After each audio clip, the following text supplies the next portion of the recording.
predošlom recepte sme pripravovali teriyaki kura a tentokrát nám moja manželka pripraví povestný teriyaki burger, ktorý v Japonsku nájdete aj v známych fast foodových reťazcoch.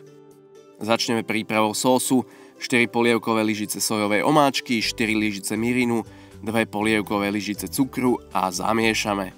Ak mirin nemáte, môžete použiť nejakú sladkú alkoholovú náhradu, ako napríklad dezertné víno sherry.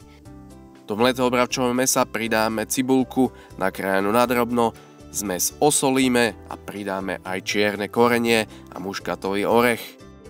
Keď máme zmes rovnomerne prepracovanú, dáme si rozohrať panvicu, mäso rozdelíme na 6 častí, rukami ho tvarujeme a vkladáme do panvice.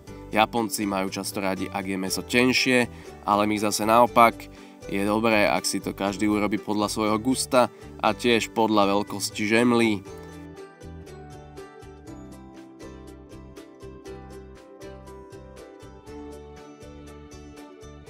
Mäso opečieme z oboch strán a vyberieme ho.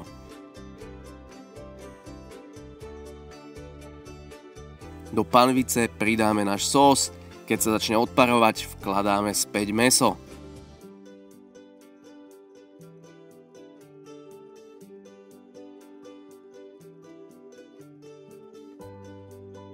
Postupne ho otáčame, až sós začne tuhnúť a mäso je na povrchu lesklé. Základ na teriyaki burger je tým pádom hotový. Ďalej už pokračujeme v studenej príprave. Žemle rozkrojíme. Na ortodoxný teriyaki burger sa používa šalát. Ja mám rád napríklad aj rajčinu alebo uhorku. Môžeme začať majonézou, na ktorú ukladáme šalát, samozrejme mäso, polejeme teriyaki sósom, navrch znovu majonézu a burger je hotový.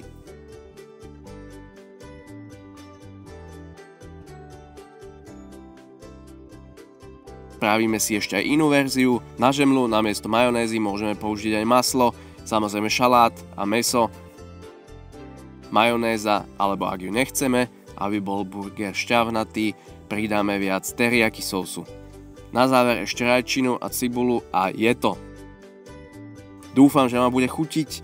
Som zvedavý na vaše názory, nezabudnite pridať komentár a uvidíme sa na budúce.